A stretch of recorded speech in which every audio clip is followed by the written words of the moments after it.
Thank you. Thanks, Shirley. And I wouldn't quite go that far about quitting my day job or anything like that. But this is all a lot of fun. And I thank all of you for coming here.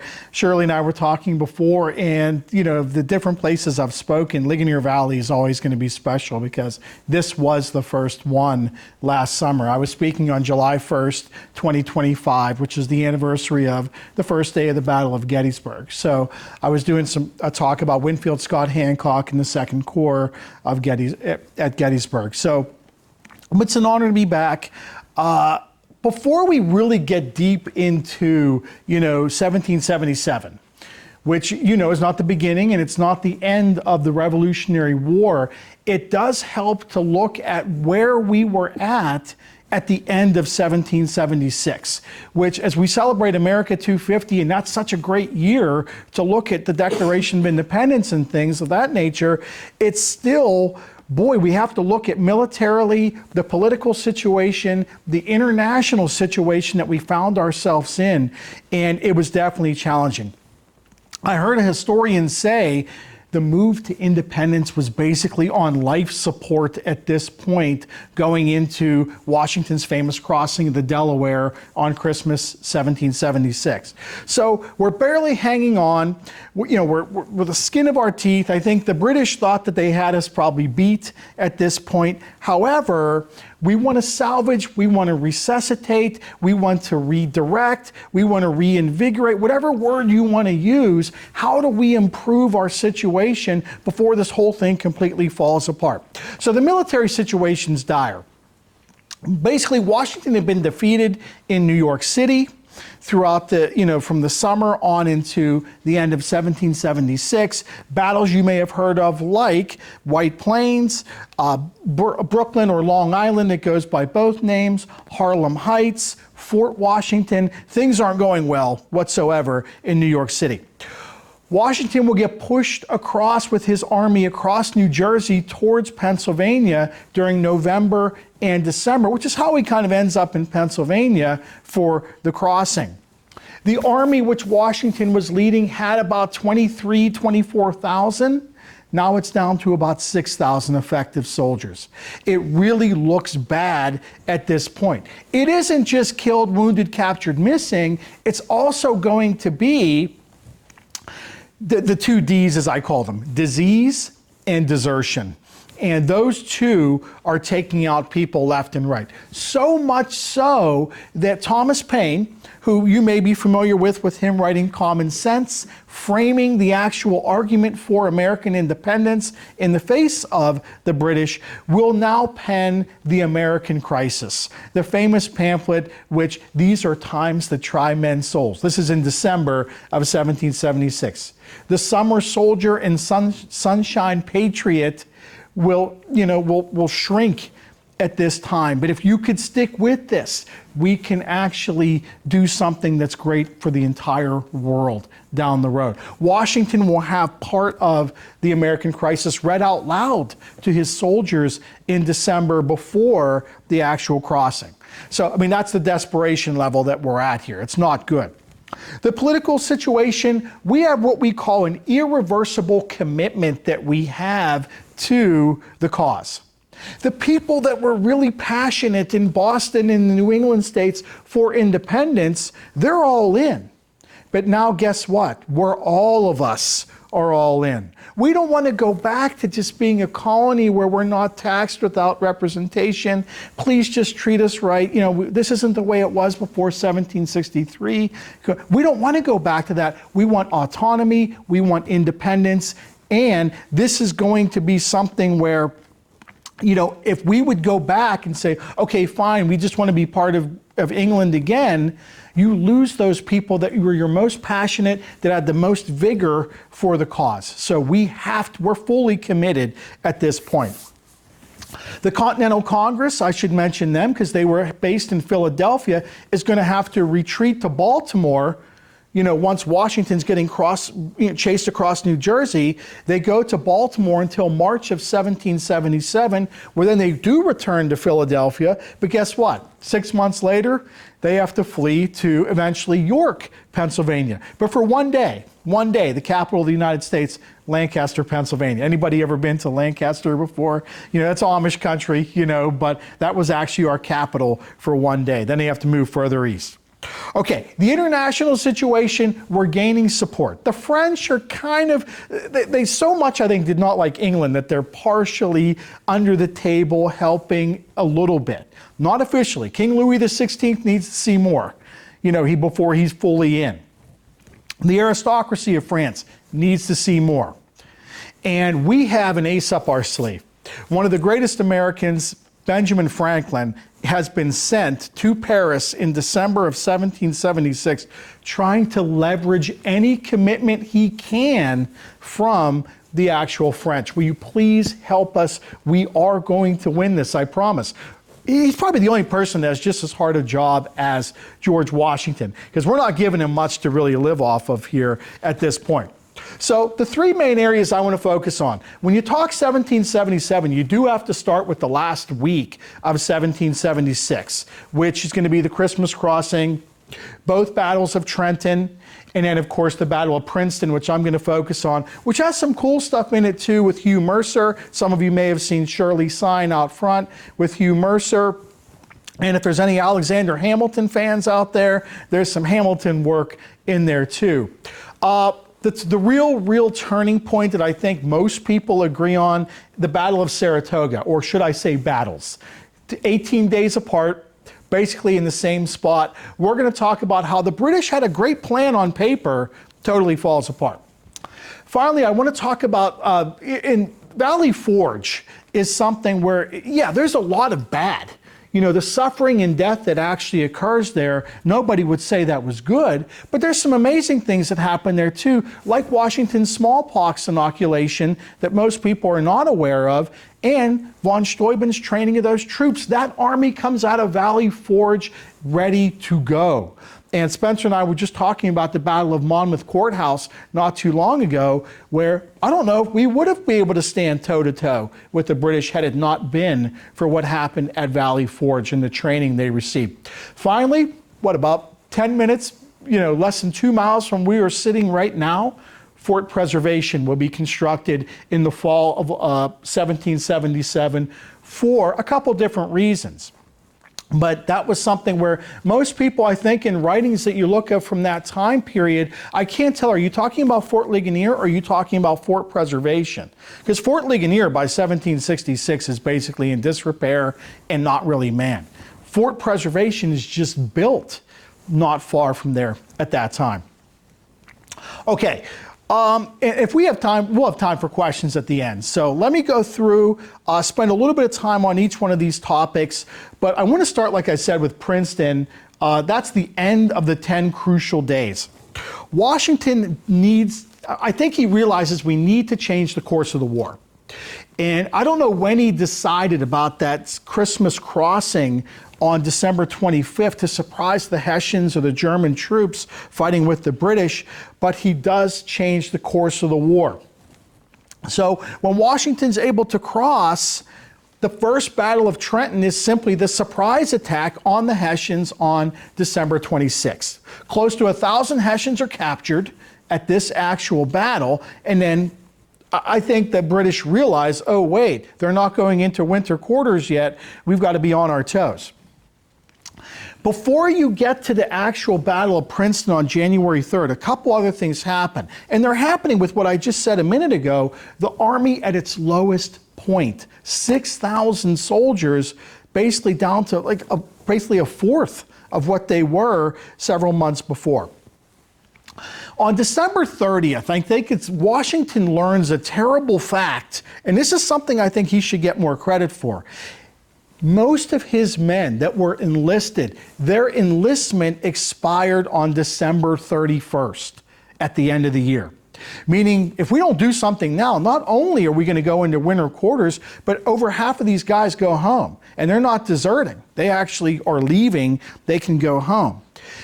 Washington will make his famous appeal. Will you stay with me for 4 to 6 more? Some accounts I see say 4 weeks, some say 6 weeks. For, you ready? $10. $10. And I know, you're laughing at me and you're like, who in the world would make that appeal? I don't know what they got paid before or if they got paid that much, but he makes the appeal. Almost every one of those guys stays. Almost every single one. So it must have been pretty powerful. You can imagine how they would have felt knowing I could go home in 3 days. I put my time in. I didn't lie to you. I did what I was supposed to do, and he convinces them to stay. Maybe $10 really was, a lot at that time. After the 10 crucial days, Washington, I think his army's morale, the people back home's morale, the esprit de corps, whatever you want to call it, really picks up because of what they're able to do at this point. Okay, so after basically that first, Washington does a couple things. He'll cross back into Pennsylvania on like the 28th or 29th, then cross back into New Jersey, and he's in New Jersey basically for the Second Battle of Trenton, which is this. And General Cornwallis on January 2nd will leave about a rear guard under Charles Mauwood of about 1,500 soldiers at Princeton. He will march the rest of his army, towards Trenton. And as they get down towards Trenton, there's a creek there, Assunpink Creek, that the bridge there, and there's a place where it could be forded actually further up. But most of the British have no idea that the Americans had set up a defensive stand. Many of the guys who set up that defensive stand were hiding behind trees. They're fighting in frontier type of ways. The British thought the whole American army was there in front of them. They didn't realize that was just the delaying force that was putting them off. And it works. We're able to hold the British back. And that's the Second Battle of Trenton. Sometimes that's called Assunpink Creek too. But they're able to hold them back on January 2nd. Now it's decision time. They're not going to fall for that again. They realize where we're at this time. It's night, January 2nd. Washington holds a council of war. Most of his officers say, we have 3 choices here. We could try to stay here and fight again. Probably that's not a smart move. They're going to figure out a way to get across other than right where we stopped them. 2, we could redeploy across the Delaware into Pennsylvania and kind of get away from this and fight on ground of our choosing. Or 3, the plan of Arthur St. Clair. And he had, I know, Shirley, that was for you.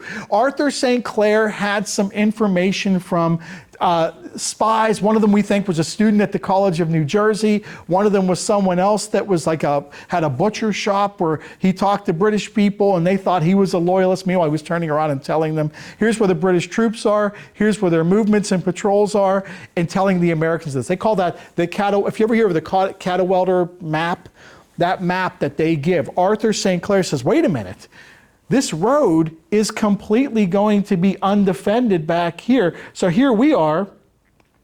We could simply sneak around them up towards Princeton.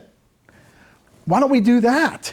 They'll have no idea. Well, the other officers are like, I don't know, that's risky. I mean, we're beat up, they're beat up too. You have to do this tonight before they come and attack us, because guess what? They're going to send that other 1,800 soldiers or whatever down under Mauwood to reinforce them at Trenton. When they do this, when they send them, I don't know if we can hold them back. And if they see us doing this, it's not going to work. Stealth and surprise is the key. So Arthur St. Clair, this is your idea, right? How do we do it? He had 3 ways we could do it. Number 1, keep 500 of our guys back, acting like they're building entrenchments. Just act like they're digging, bang shovels together, do something so they think that we're actually staying here. The second thing is have them keep the campfires lit. Even if there's nobody around, those 5, keep them lit. The British will look over and think that we're still here. That's the second one. The third thing that he wants to do is the ground's frozen.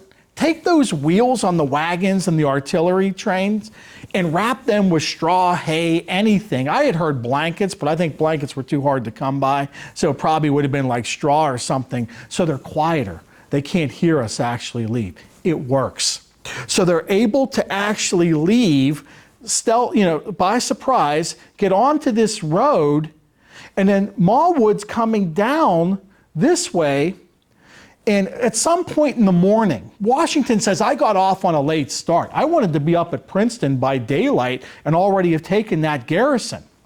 He did not know when, the 17th and the 55th regiments of the British are coming down. Well, when they spot each other, the British are like, wait, who's that? Oh, wait, it's them. They're absolutely blown away. Neither side expected to fight on the ground. There's snow on the ground. It's completely frozen. Starts out bad. Hugh Mercer, Washington's old friend, and you see his poster down the hall here too. His old friend, he's a colonel in the Virginia militia in the French and Indian War, but he actually is going to be the first Americans that come in contact with Mallwood's force here. When Mallwood realizes that most of them are behind him, he tries to race them back, towards Princeton anyway. It doesn't totally work. Mallwood actually is going to be, he won't surrender. Like the British are overrunning his men. He won't surrender whatsoever. And that's where we get this famous painting, The Death of Hugh Mercer. The British thought they had George Washington. So they bayonet him about 7 times. He will die 9 days later, but that's Mercer here, Washington actually back here. I think the British were completely mistaken, but Mercer would not actually surrender. And supposedly that's what they were saying, surrender, you damn rebel. And he's like, no, you're gonna have to kill me, and they basically do. But I think they went back and said, oh wait, we have Washington. Washington at this point is going to send support troops up. He's about 1,100 militia under Cadwalader, send them up to actually support Hugh Mercer's men. Hugh Mercer's men are in an outright running backwards to get away from this fight. Cadwalader sends his militia up. They get up there and went, oh wait, this is a bad situation, and they almost start to run backwards too. They don't want any parts of this. And that's where George Washington gets his old friend, and I have not seen the new movie yet, by the way, but he gets his old French and Indian War passions. He will lead on his horse, which they supposedly all the way, he will lead his men saying, parade with us, my brave fellows, there is only but a handful of the enemy, and we will take them directly. And he will lead them to within 30 yards of the British line. And supposedly when those first volleys went off, and all that smoke was out, his men couldn't even look. They thought that he was going to be, there's no way he's not going to get hit. Look how close he is. And when they finally opened their eyes and he was okay, people were just so ecstatic that he had done that. His horse, supposedly, and in Washington Square, in Washington, D.C., his horse has this horrible look on its face, supposedly, because it would not go any further towards the actual danger. But Washington, once they start pushing the British back, he will make that next quote, it's a fine fox chase, my boys. And, he's completely not acting like the top general. He's acting like one of them again. Here's my Alexander Hamilton part. And different accounts say this is true or not true. But this is the last part here. This is a building on Princeton's campus today called Nassau Hall. And it is still there. It was there at that time. The British are getting pushed back. About 200 British soldiers will be hiding inside of that academic building, I think believing that the Americans will not shoot at them. Hamilton comes up there and he says, wait, they're all hiding back there? He wants 3 cannons brought forward and to start firing at Nassau Hall. And sir, the people are like, sir, that's an academic, that's the College of, it was called the College of New Jersey at that time. There's a big painting of King George in there. One of the cannonballs went through there, damages the painting of King George that will be replaced with a painting of George Washington afterwards. And I think you can still go in there and see that today. Here's the funny part with Hamilton, is supposedly he had applied to go to like graduate school or something there a few years before. He's denied acceptance. And people told him afterwards, sir, you were firing on that building and they were already waving the white flag. You realized it was unnecessary. And people think, well, he was mad at them at the college for not accepting him. So he's like, yeah, put a couple shots in there. That's all right. Don't worry about it. which was completely unnecessary. He claims, I didn't see any white flags or anything until after we had already started shooting. Nobody told me. I would have never ordered that to hurt one of our own colleges for that. So I'd like to think that's kind of true. All right, so casualties. British have 100 killed, 70 wounded, 280 captured. And by the way, 200 British soldiers were captured at Nassau Hall, which is most of them. American losses are basically 30 killed, 40 wounded. The historian Ira Gruber would state that Trenton and Princeton destroyed the illusion of British invincibility, made patriots of potential loyalists, and spoiled British hopes to end the war. Cancel that victory parade in London. We're still in this thing. It's bottom of the ninth, it's on stoppage time, it's the fourth quarter, but we still have some fight left in us. Another historian, and this is a British historian, Sir George Otto Trevelyan, it may be doubted that so small a number of men ever employed so short a space of time with greater and more lasting effects upon the history of the world. Those 10 days were exactly what we needed. Can we win the war? No. But we could have lost it. It was basically all over. We're on the ropes here. Now, when I look at the 10 crucial days, did we use surprise? Did we use trickery? Did we use clever leadership? Did we use spies and intelligence? Which, by the way, right after this, Washington will basically employ a whole spy network based in New York City after that intelligence that actually led to Arthur St. Clair making that decision. Arthur St. Clair will be seen as a complete confidant as George Washington for the rest of the war. When I needed somebody to go out on a limb here and something that the American cause was living and dying on, you had the plan. He will always forever look at St. Clair as that way. So we stay in the fight. It improves our psyche at that point. All right, before we get to Saratoga, though, but let's talk about some of the in-between stuff. Probably most of us are from Westmoreland County or from this area. One of the things, the unit that comes from here, that's probably the most famous, is sometimes they're called McKay's Battalion, sometimes they're called the 8th Pennsylvania. They will get redesignated the 8th Pennsylvania. It's about 700 guys, most of them from Westmoreland County, right here in the Ligonier Valley, or from Bedford County, which is just to our east of here.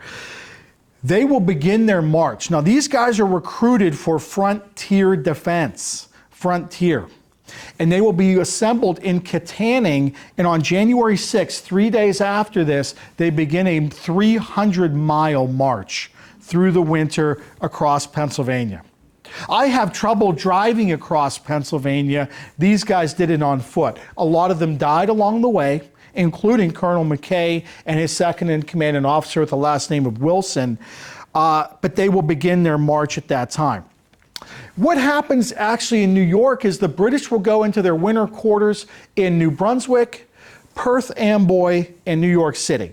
So everybody's kind of taking a break here for the winter. The Americans will be in Morristown, but you still need to eat. Your animals still need forage. So there's 3 months of what we call the forage wars in New Jersey. Little minor skirmishes, sneak up on that small unit that's trying to rob that barn over there, that kind of stuff. Block that bridge so they can't get across and get to those other farms here and steal all that food. There's one horrible battle, though, called the Battle of Bound Brook, which most people are not aware of. Bound Brook will have, the British were done playing games with. This is in April of 1777. 500 American militia, most of them from the 8th Pennsylvania, from right around here, will get ambushed by about 3,000 British soldiers in Bound Brook, New Jersey. And I don't know if there's a protected area or a park there today to recognize this. Luckily, many of our guys were able to escape. But there's not any huge war battles in that forage war other than, I think, Bound Brook's probably the biggest one. A couple other things that happened leading into the Saratoga and Philadelphia campaign. June 14th, we just had Flag Day. Is that a month ago today? Say the 14th? Right. So June 14th, the Congress adopts the Stars and Stripes as our flag. So that was something that happens at that time. The beginning of the Saratoga campaign also occurs, where the British are going to come, part of them, Burgoyne's army, south from Ontario, or excuse me, from Quebec, down Lake Champlain, Lake George, and capture Fort Ticonderoga. Washington had put Arthur St. Clair in charge of Fort Ticonderoga with Philip Schuyler in April of 1777 because he did so well at Princeton. You know, the problem is they don't have enough men. And when Fort Ticonderoga gets taken, I think Arthur St. Clair will have that blemish on his military record the rest of his career. He actually gets court-martialed. People like Horatio Gates are going to be pushing for him to basically be removed from the service. He does get Arthur St. Clair will get exonerated after the court-martial trial. He wants a trial. He's like, my guys were outnumbered 4-1. We didn't have a prayer to save Fort Ticonderoga. Now, the one mistake I will say that the prosecution probably had against Philip Schuyler and Arthur St. Clair at Fort Ticonderoga is you didn't fortify Mount Defiance. You didn't fortify the high ground that was right there. The British get down there, build a mile-long road up that hill, and put cannons there. The Americans thought that was completely, there's no way anybody's getting cannons up there. They got cannons up there. One of the British soldiers said, they said, son, can you get cannons up to that top of that hill? And they said, well, there's goats and things up there and stuff. I don't know if we can get people up there. But they said, if goats can go there, people can go there. And if people can go there, you'll be dragging cannons on your back, you know, up there. And that's pretty much what they did. But it worked. There's not a shot fired. Fort Ticonderoga is taken. This was famous from Ethan Allen, 1775, taking it with the Green Mountain Boys of Vermont. For a lot of the people in Congress, and Shirley and I had talked about this before, these people in Congress saw Fort Ticonderoga as sacred ground. You don't give that up. That's everything. You die for that place. Well, they would have all probably been killed. They weren't going to hold it. And that happens on July 5th. September 11th, and all the books in the back there, many of them are dealing with the Philadelphia campaign. September 11th, the British victory at the Battle of Brandywine near Philadelphia, which is going to lead to the fall of Philadelphia. And like I said, the capital being moved to Lancaster in York afterward. That will be the biggest one-day battle, you know, of the war. So when we get into Saratoga, let me check my time here. Oh yeah, we're good still. I'm just trying, when I spoke here last summer, you know, I had so much I wanted to say about Gettysburg that, you know, I think I got through like a fourth of my notes. But yeah, today I'm trying to keep to my notes here and stick with it. Saratoga is actually two different battles, September 19th and October 7th. You can't overemphasize or overstate how important this is, because it will bring the French into the war on the American side, which we so desperately needed. I saw a college professor give a class where his whole topic was, could we have won the revolution without the French coming in? You know, and a lot of people now look at it and go, well, we still had to do all that work. And yes, but what the French provided, I think we desperately, desperately needed. So I don't think that negates the American at all, you know, what we were doing, but we certainly did need some outside help, you know, I think at that point. Now, the British have a plan. Their plan is basically, here's Burgoyne up here in Quebec, is going to march south towards Albany, New York, toward where the Mohawk River meets the Hudson River. General Howe is supposed to march, now this is the plan.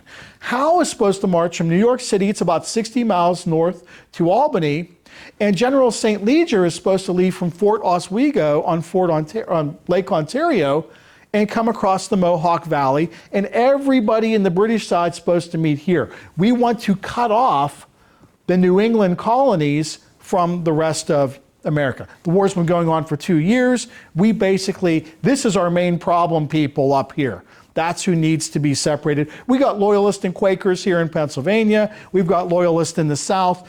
Those people we can convince, especially if we knock out the real hotheads, you know, up here in Boston. That's the plan. I don't know where they decided on this, but literally the only one that did their part fully is going to be this guy, this guy right here, General Burgoyne. And it's really hard to feel bad for anybody on the British side. I get that, because we're talking about the American Revolution. But you want to talk about somebody left out to dry, it's this guy right here. Now, Burgoyne begins his march. We already said he takes Fort Ticonderoga, just as he was supposed to, by July 5th. What are the other people doing? Basically, General Howe just goes completely on his own and says, I'm going to take Philadelphia. But he will sail all the way on the Atlantic coast up Chesapeake Bay and then get to here where we get battles like Brandywine, the Clouds, Paoli, Fort Mifflin, or Fort Mercer, Fort Mifflin, and take Philadelphia. He was supposed to be bringing his army up here to assist Burgoyne. What about St. Leger? Wasn't he supposed to come and assist? He tried. I will give St. Leger, he tried. He is met at the Battle of Oriskany, which is on August 6th. So it's a little bit before, it's over a month before this. So Burgoyne knew there was problems, I think, before he got to the actual fighting. He knew St. Leger had basically been stopped here around Fort Stanwix on the Mohawk River. It's not on the map, but he's basically by himself here. And he's in a very bad spot. His army needs to live off the land. Their Native American guides are leaving them. There's another famous battle too, everybody, by the New York-Vermont border called the Battle of Bennington, which in the Battle of Bennington, that was simply part of Burgoyne's force going out to forage to get supplies. And they get completely destroyed. The battle's almost on the New York-Vermont border. I think Bennington is in Vermont, but where a lot of the fighting was literally like a mile over the border in New York State. So basically, they have a ridiculous situation that they're dealing with, at least Burgoyne is. Now, before you think, oh, the Americans are on, basically nothing could go wrong, we do have another problem that we have. Now, Washington does make a really smart move. And I don't think he gets credit for these kind of decisions. He makes the move to send reinforcements from his own army to assist. And he will send one of his best field generals, General Benedict Arnold. Yes, that Benedict Arnold. This is before he went bad.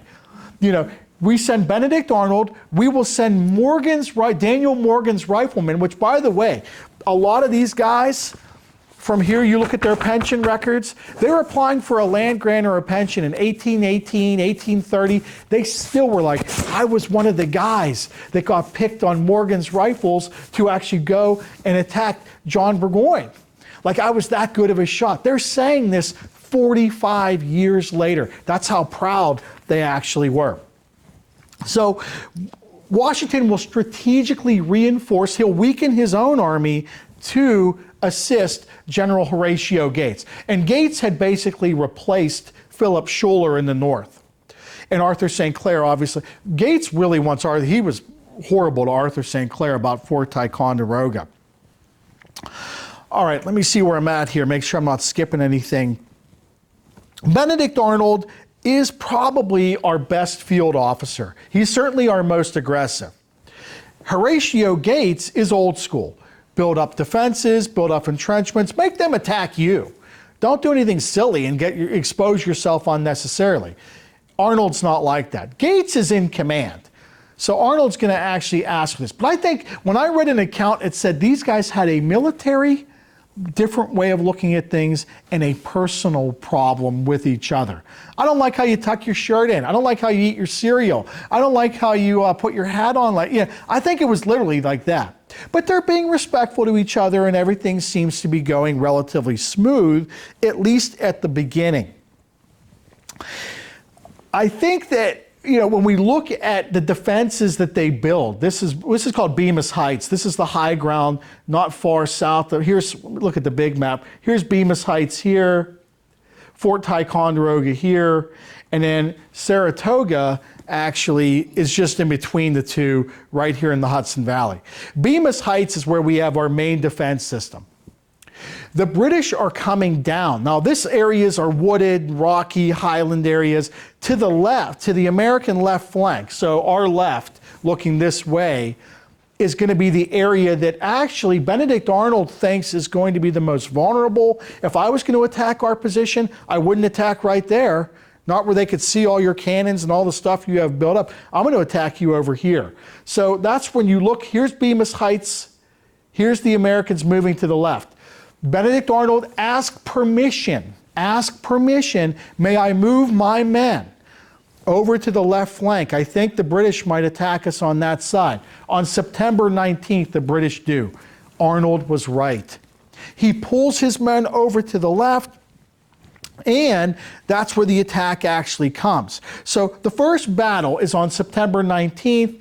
The British walk right into this, did not realize, I think, the Americans are there. Morgan's riflemen are over there shooting people from behind trees, shooting officers, shooting artillerymen. They're going by frontier woodland fighting. The British are like, you don't shoot officers, you don't act like that, that's not gentlemanly. They're like, we don't do gentlemanly.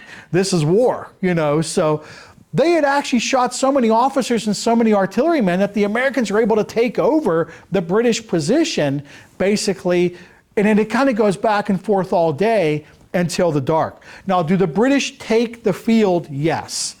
At the end of the day, the British do actually win the field. When that's over, the price they paid was bad. 600 British are killed and wounded. And one of the other crazy parts of that, the Americans don't use any artillery. They fight for about 2 hours back and forth. We use no artillery at all at the beginning because I don't think Gates had given Arnold any to do that. So actually they fought for 4.5 hours. That's my mistake. It's the second battle. It's only 2 hours. Everything looks great. The British are stuck up there. They're not getting any reinforcements. The Americans kind of have them figured out. They have to live off the land. I think Burgoyne probably realizes they're not going to get any help. He gets a letter from New York where he thinks there might be a reinforcement coming, but they may not be able to get there till October. So they think they could wait it out. The problem that we see between these two guys right here, Gates has to give an after-action report to the Congress saying what happened at the battle. These after-action reports are supposed to be the basis for commendations or promotions of officers. If somebody did really, really good, basically, you want to say they did really good. Gates doesn't even mention Benedict Arnold. Doesn't even say that he was involved at all. Arnold shows up at Gates's tent after he looks at the after-action report. Sir, I'd like to talk to you about the after-action report. And he was like, oh yeah, wasn't that great? We were able to hold them right there. He's like, yeah, but you didn't say I did anything. He's like, that's because you were just sitting in your tent the whole time. He said, every one of the guys that was out there was people under my command, that the only reason they were there is because I asked you if it would be okay for us to do that. And now someone's going to read that and have no idea that I played any role whatsoever. Well, I think it starts off respectful, you know, and they're screaming at each other to the point where Horatio Gates will relieve Benedict Arnold of his command. You stay in your tent, you're basically under arrest the rest of the time. Arnold says, fine, then transfer me back to Washington's army. I wasn't even supposed to be here in the first place. He says, fine, you're transferred. You know, that's the level of uncooperation between the two. Supposedly a staff officer that was supposed to deliver that letter knew what an advantage it was to have Benedict Arnold there, and he never delivered the letter. So Arnold just sulked in his tent there, staying there, won't talk to anybody, won't do anything for a foreseeable time. There's 18 days between these two battles. The British are in a serious mess, though. They only have about 5,000 effective soldiers. The American army has grown to about 13,000 by this point, by militiamen showing up and other forces showing up too after Bennington and some other battles too. There's one part too that a lot of people aren't aware of. There's a woman murdered by the name of Jenny McCrae. And she was actually married to like a loyalist that was fighting in Burgoyne's army, and the Native Americans killed her that were working with the British. And when Americans find out this woman had been killed, that all these militia people join and go, see, these people are the enemy. These people were people that are, we should be fighting them. It actually is a motivating force. And that actually really did happen. Okay, so it's October 7th, and we're going to have the climactic battle of Saratoga. The British finally realize we're going to have to do something. We can't just sit up here on half rations anymore. We're running out of food. No help is coming. as September moves into October. They basically fight almost over the same ground. The Americans get wind of this reconnaissance force coming from the British, and after about 2 hours, the British lose 400 men. They lose 6 of the 10 cannon that they move up in support of them, and they're pushed back almost to the redoubts where they were initially before the whole thing starts.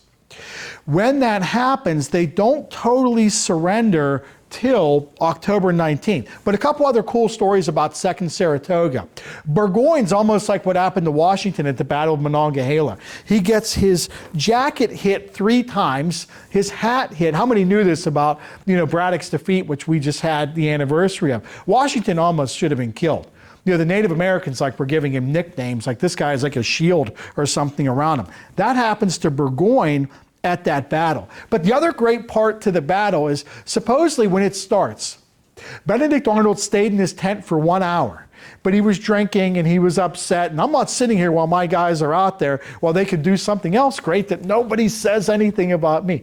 He just storms out of the tent, gets on his horse, starts leading the men, chasing the British back, and he gets wounded. Gates finds out that Arnold's not in his tent. He's like, sends a staff officer, I want you to find that man and bring him back. He has to stay in his tent, even though we're in the midst of battle. Arnold gets shot in the leg and his horse actually falls on him. He's injured extremely bad. By the time the staff officer finds him, he's on a stretcher being carried back off the battle. And when that happens, sir, you're supposed to be in your tent. Obviously, he was on the way to the hospital.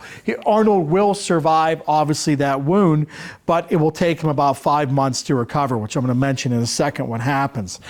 Now the British have lost about 1,000 men over these 2 battles. They're saved by darkness at the end of the day. They will not be surrendered.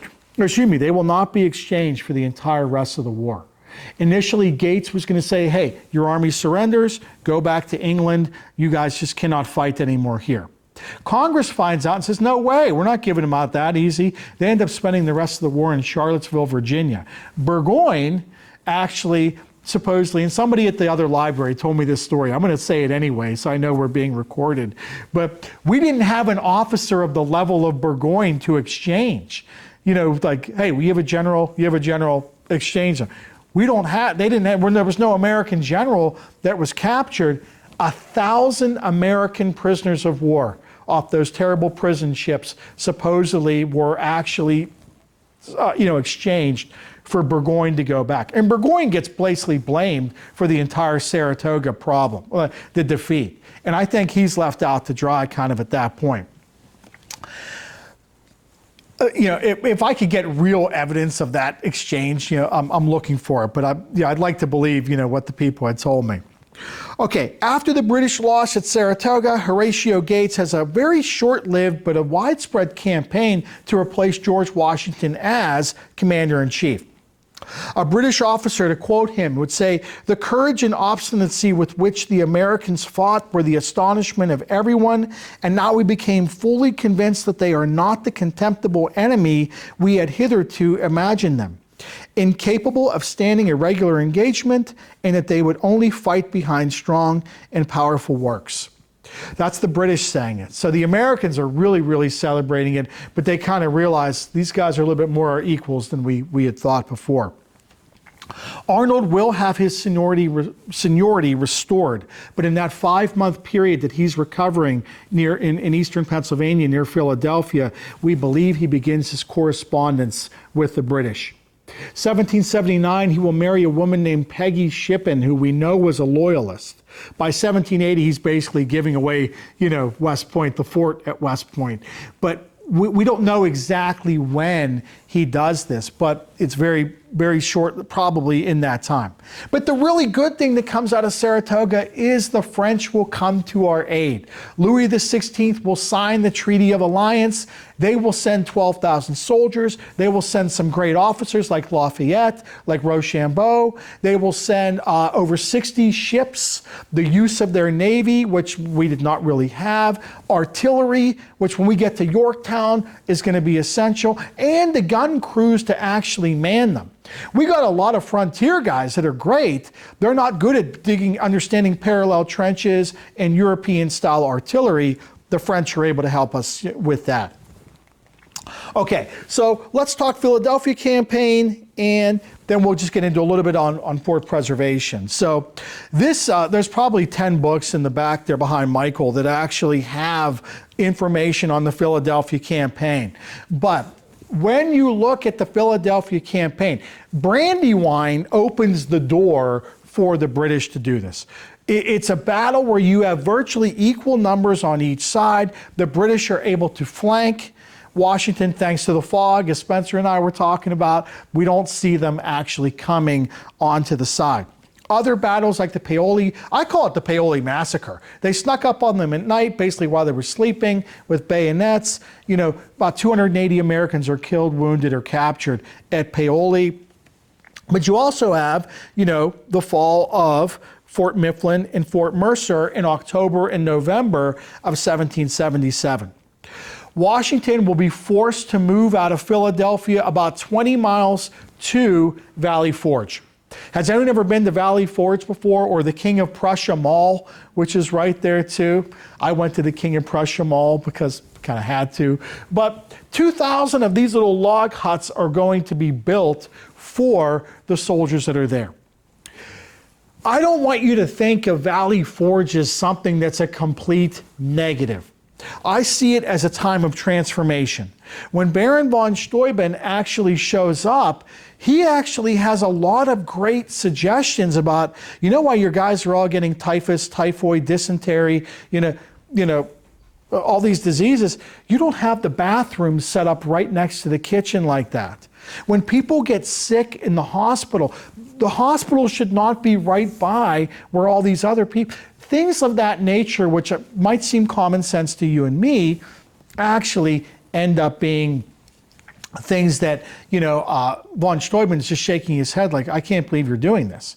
Now, Washington will do a smallpox inoculation, which was not, they didn't have kind of the injector like the way we get a shot now, where literally they're taking almost like the pus out of a wound from somebody that had smallpox and putting some of that on other people that were healthy. Yes, you're going to get sick for a little bit, but this is going to prevent you from doing it. He literally wipes out smallpox almost at the American camps at Valley Forge. Now, the other stuff, there are still people dying from, but I thought that was amazing. I had heard a story, we got this actually from slaves. We actually got that idea from slaves. It's a symbol of perseverance. You took our capital, we simply moved away, we got through the winter, we can continue on even as things look bad. The British can't completely ignore us. We're only 20 miles away. We could see them coming. They can't pull another Paoli massacre like they had before.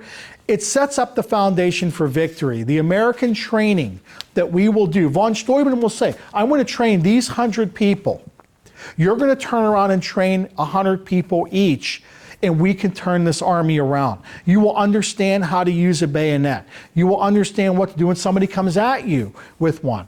This training is absolutely going to be extremely important. Okay, so that's the quickest Philadelphia campaign. Spencer, I did not do that justice, but you and I know that could take hours.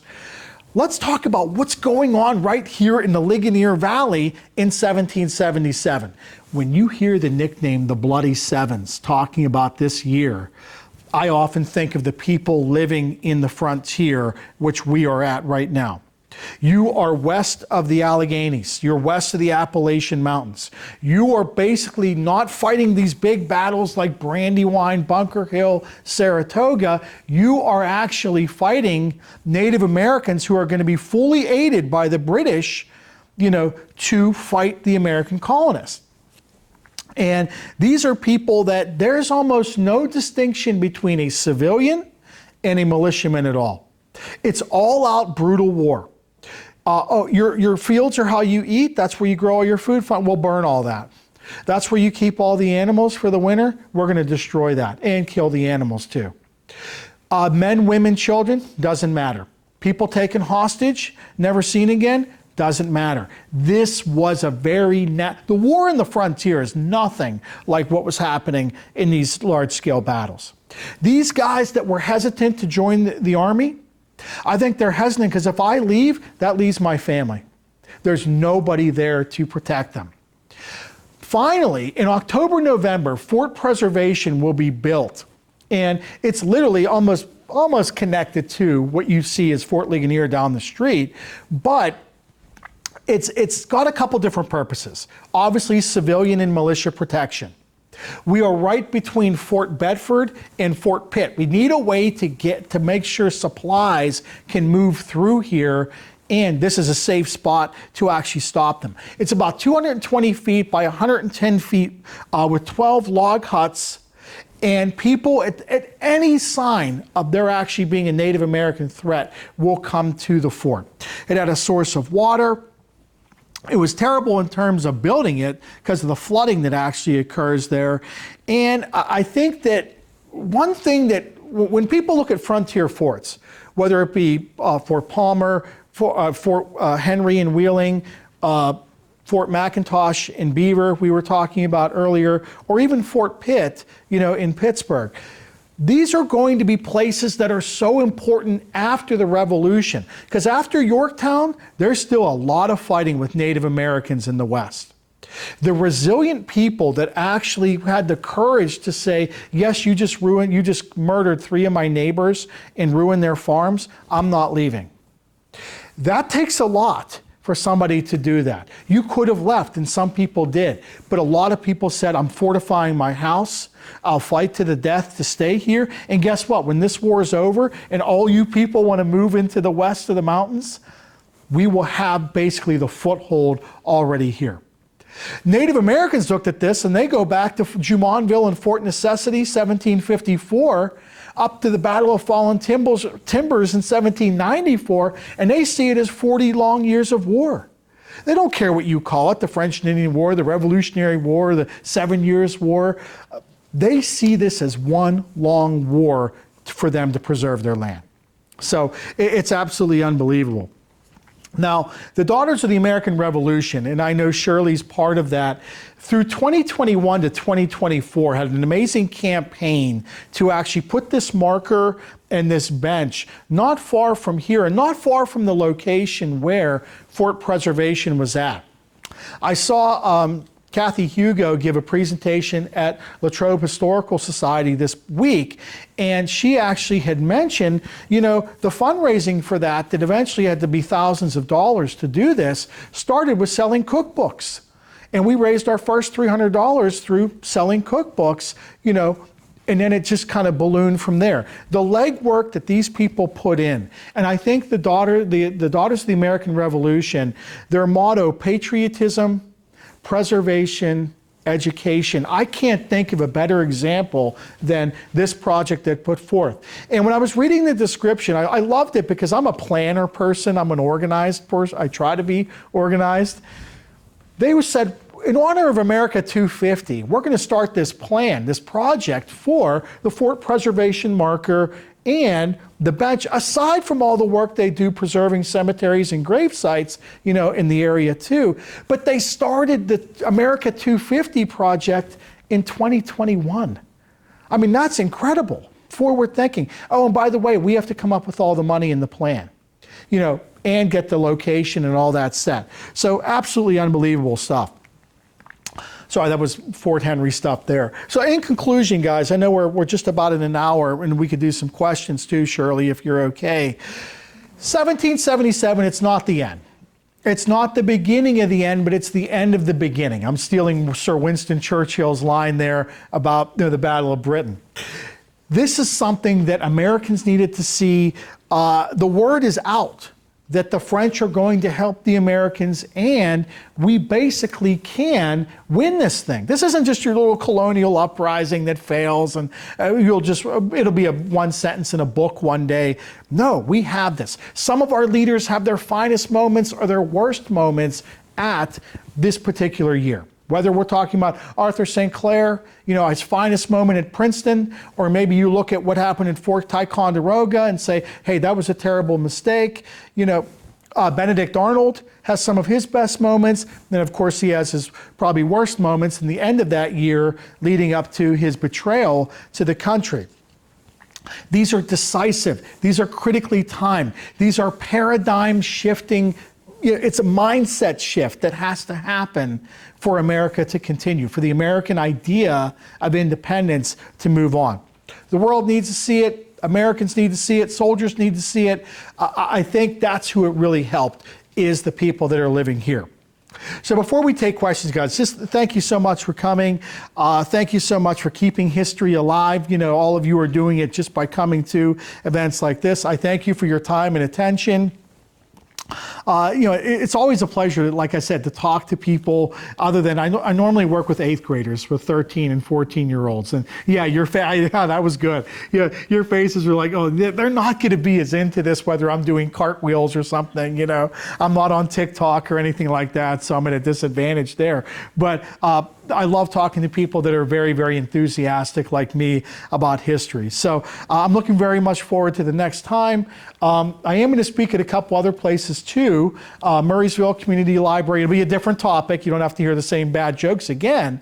I'm going to go back out to Wheeling. I was just there last week and talk about the revolution in 1781.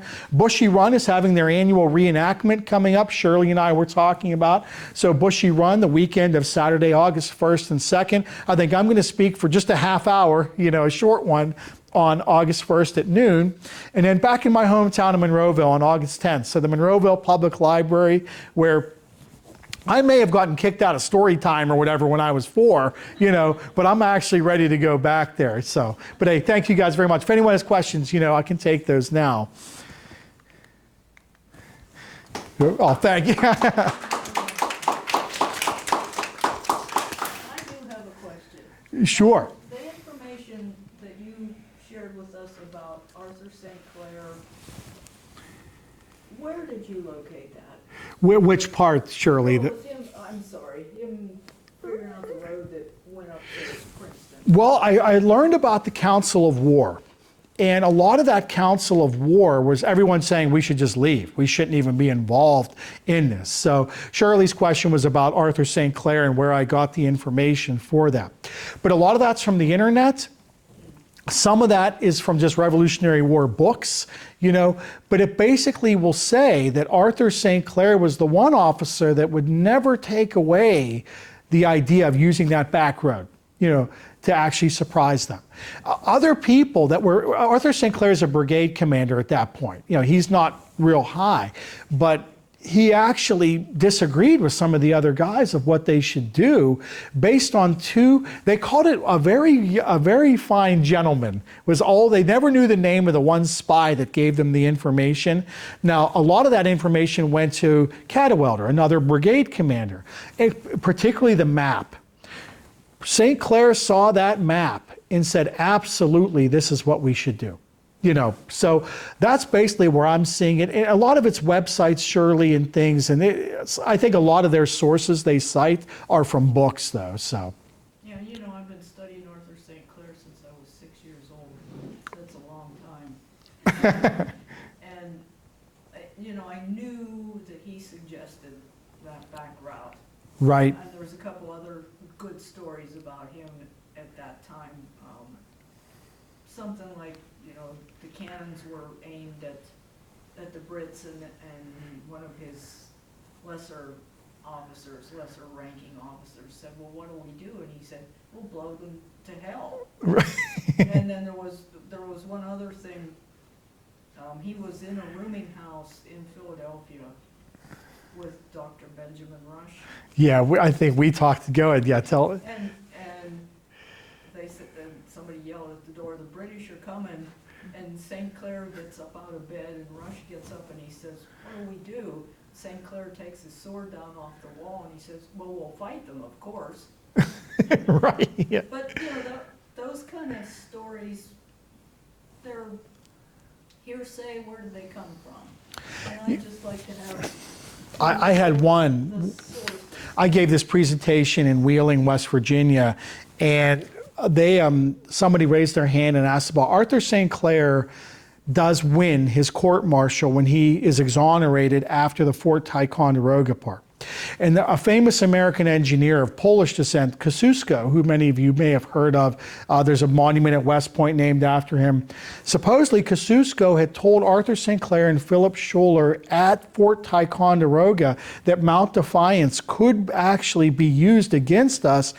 Why don't we put our cannons there?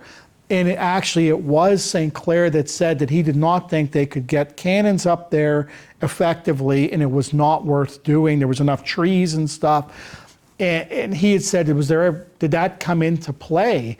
That our best engineer artillery guy had said this. And I said, well, it probably came into play when the charges were brought against him, but I think they still were going to be outnumbered like 6-1, so. Yes, would that have prevented the British from surrounding us on high ground, which is the name of the game?